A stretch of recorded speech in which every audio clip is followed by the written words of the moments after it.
Level 1. Officer Training. You're 22. You raise your right hand in a gymnasium in Montgomery, Alabama, and swear an oath to a constitution you've read twice. Nobody claps. An officer shakes your hand. You sit down. That's it. That's the beginning. Officer Training School is 9 weeks. You learn to march, to address superior officers, to iron a uniform to a standard you didn't know existed. You run 3 miles at 5:30 a.m., 5 days a week. You sit through briefings on military law, leadership doctrine, customs, and courtesies. None of this is flying. None of this is what you came for. But you came for it anyway.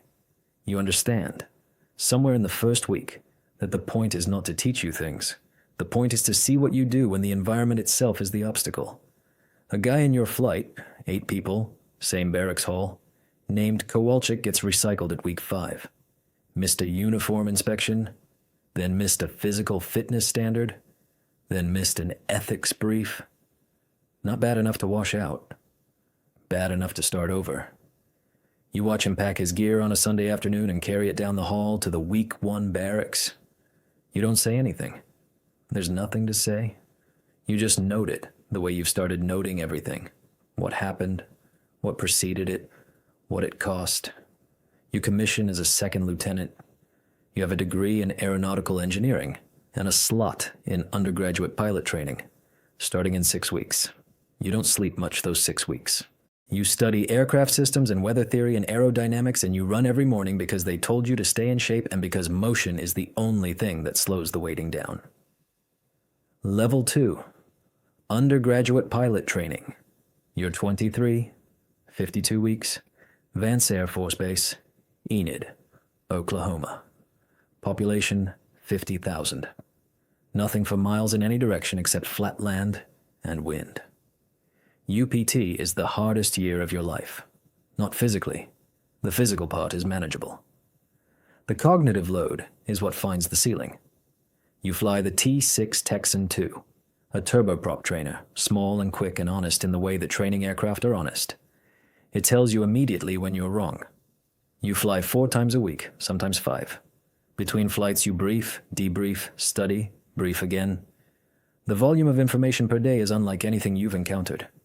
Your instructor pilot is a captain named Hess, 10 years in, fighter background, communicates primarily in questions. What was your airspeed at the break? What should it have been? So what does that tell you? Never answers. Always asks.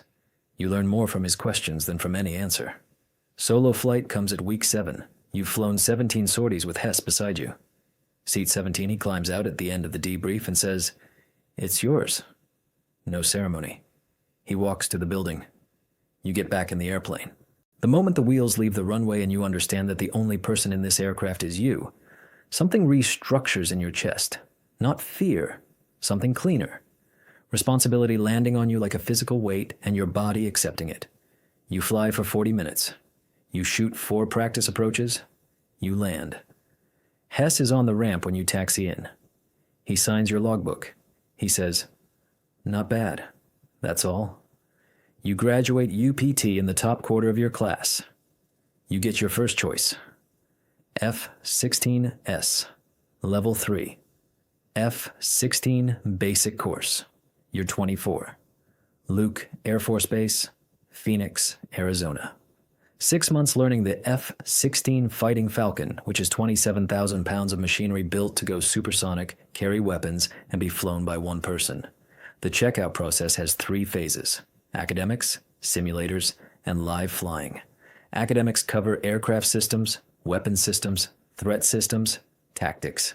Simulators put you inside the cockpit without leaving the ground. Flying puts all of it together at speeds your nervous system is not evolutionarily prepared for. You go supersonic for the first time over the Arizona desert at 15,000 feet. Mach 1.2. The airspeed indicator moves through the number and nothing dramatic happens. No shudder, no sound from inside the cockpit. The drama is on the ground below you, where the sonic boom arrives 11 seconds later. Up here it's just speed, just the instrument. The weapons phase is harder than the flying phase. Employment is about geometry, timing, energy management, and threat reaction. All of it happening simultaneously. All of it happening fast. Your instructor for tactics is a major named Pruitt. Compact, deliberate, wears the same expression whether you nail a strafing pass or miss it by 200 feet. After a particularly bad sortie, you overshot a bombing run by 400 feet in the third dry pass, Pruitt sits with you in the debrief for 90 minutes. He doesn't express frustration. He rebuilds your mental model of the attack geometry from scratch, step by step, until you can see exactly where the error entered the sequence. Next sortie, you hit within 50 feet. Better, says Pruitt. You graduate the F-16 course. You get assigned to a fighter squadron at Kunsan Air Base, South Korea, 8th Fighter Wing, 35th Fighter Squadron, the Wolf Pack, 18 months, 38th Parallel, Real World, you're going, Level 4, Wingman, first operational assignment, you're 25. Kunsan is a base inside a fence inside a country that has been at war, technically, since 1950. The 35th flies combat air patrols along the peninsula. Not training patrols, real ones with live weapons, with an adversary 35 miles north whose Air Force trains 7 days a week. The ROE, Rules of Engagement, are specific and reviewed before every flight. You know exactly under what conditions you are authorized to fire. You know exactly what happens if you do, and exactly what happens if you don't. You fly as a wingman. Your job is to protect your flight lead, maintain position, execute when directed, call threats. You do not freelance. You do not decide. You watch, you protect, you learn. Your flight lead is a captain named Torres. 4 years in the F-16, 2 deployments. Calm on the radio, in a way that takes practice you haven't put in yet. Torres talks to you after every flight. Not debrief, talking. The difference is, debrief is formal, structured, in the building. This is Torres walking with you to the jets, asking what you saw, what you were thinking, what you would have done differently. Month 4. A training intercept that gets complicated. An unplanned track deconfliction issue at 22,000 feet that requires a split-second call on who clears which way to avoid a mid-air. Torres calls it the right call, clean. In the debrief, he reconstructs the 30-second sequence in detail, then turns to you. Where were you when I called it? You say, 300 feet low and offset right. He says, you were in my blind spot, that's a problem. You change how you fly the intercept geometry. You never put yourself in that position again. 18 months at Kunsan. You fly 180 sorties. You're not the same pilot who landed here. Level 5, flight lead. You're 27. Before we go any further, drop a comment below. What career do you want to see next? Hit like, subscribe. We upload every single day.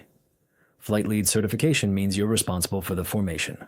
2 jets, 4 jets, your call, your accountability, your brief, your debrief. Someone else is flying on your wing now. They're watching you the way you watch Torres. You're at Hill Air Force Base, Utah. 388th Fighter Wing. A new squadron, a new environment, the same airplane. First deployment, 6 weeks supporting operations in the Middle East, a base whose name is not in your bio. You fly 22 combat sorties, real-world tasking, real-world threats, live weapons. You check in on a target twice. Both times the target is cleared by the time you arrive. Both times you return to base with unexpended ordnance. The third time, you're 40 seconds out when the ground controller calls abort. Troops in contact, geometry changed, abort, you abort. In the debrief, nobody talks about the abort. You talk about the approach geometry, the timing, the communication sequence, whether the abort was received cleanly, whether there were lessons for the next execution. There's a pilot in your squadron, a lieutenant named Ose, 1 year behind you, talented and slightly reckless in a way you recognize from yourself 18 months ago, who asks you, after the debrief, what it feels like to turn away from a target. You think about it for a moment. You say, like any other decision, you execute what the situation requires. He nods. You're not sure he believes you. You're not sure you entirely believe yourself, but it's true. The situation required an abort. You aborted. That's the whole story. Level 6, instructor pilot. You're 30. You're back at Luke. The other side of the relationship now. You're Hess, you're Pruitt, you're the voice in the debrief that asks questions instead of providing answers. The instinct to just tell a student what went wrong is strong. It's faster, it's cleaner, it's satisfying in the way that competence demonstrating itself is always satisfying. You resist it because Hess resisted it with you, and you understand now why. If you tell them, they know what you know. If you ask them, they know what they know. You have 12 students through your instruction cycle over 2 years. 2 of them wash out, not from flying deficiency, but from judgment problems that show up in the debrief, in the way they talk about decisions, in a consistent gap between what the situation required and what they thought it required. You don't save them. The program doesn't save them. The program finds them, and the program has to be right about this because the cost of being wrong is a jet and a person and potentially the person they're flying with. One of your students, a woman named Chen, 24, exceptional spatial awareness, reads threat geometry faster than anyone you've taught, struggles with radio discipline. She talks too much on frequency. In combat, unnecessary radio traffic masks important calls. You address it for 3 sorties. On the 4th, you brief her, "This is the last sortie I'm addressing it. After this, it's just a fact about your flying." She cleans it up on the 4th sortie. She doesn't revert. At the end of her course, she asks you what you think the most important thing is. You say, "Know the difference between what you think is happening and what is actually happening. The airplane doesn't lie. The situation doesn't lie. You lie. Manage that." She writes it down. Level 7, Squadron Operations Officer. You're 35. You're running the flying program for 24 pilots now. Schedule, currency, qualification, readiness. You're responsible for every sortie that launches from this squadron. You don't fly as much, maybe 180 hours a year, down from 250. The hours you fly now are purposeful. Staying current, staying credible, being visible in the airplane to the junior pilots who need to see that leadership still operates. A mid-air incident over the range.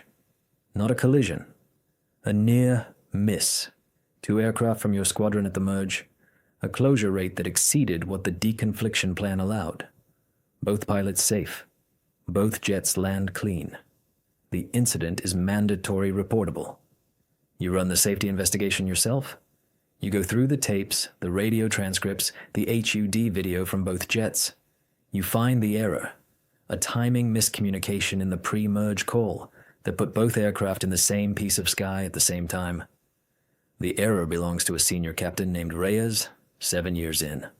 One of your best. He knows it before you tell him. He's sitting in your office when you come back with the investigation results and he says, "It was mine." You say, "Walk me through what you'd change." He walks you through it, clean, specific, complete. He's already done the work. You file the report. You note his self-analysis in the remarks section. You change the brief template for that particular engagement to add a timing checkpoint that didn't exist before. The error becomes a standard. That's how the program gets better. One near miss at a time. Level 8, Squadron Commander. You're 40. Your name is on the door. Lieutenant Colonel. 24 pilots. 18 aircraft. A maintenance workforce of 340 people. You fly 150 hours this year. You are in every major exercise, every deployment rotation planning session, every readiness review. You are the face of this squadron to the wing, and the face of the wing to this squadron. A deployment. 6 weeks. Your squadron generates 180 combat sorties. No incidents. No mishaps. No weapons employment. Clean execution across the board. You come home. You do your after action. You tell the wing commander. Program is sound. Pilots are sharp. The aircraft held up. The wing commander, a colonel named Ferris, 28 years in, 2 combat tours, looks at you for a moment and then says, "You're ready for the next job." You're not sure what the next job is. You find out 3 weeks later. A pilot in your squadron, Lieutenant Osei, now a captain, same one who asked you about turning away from a target years ago, is passed over for flight lead certification. He's borderline. And the wing weapons officer's recommendation is not to certify. You agree with the assessment, but you know what it costs Osei. You know exactly what it costs him. You call him into your office. You tell him directly, no cushion. He looks at the wall for a long time. Then he says, "What do I need to do?" You tell him, specifically, with timelines and checkpoints. You give him the path. He makes it. 18 months later, he certifies. He's not a natural flight lead.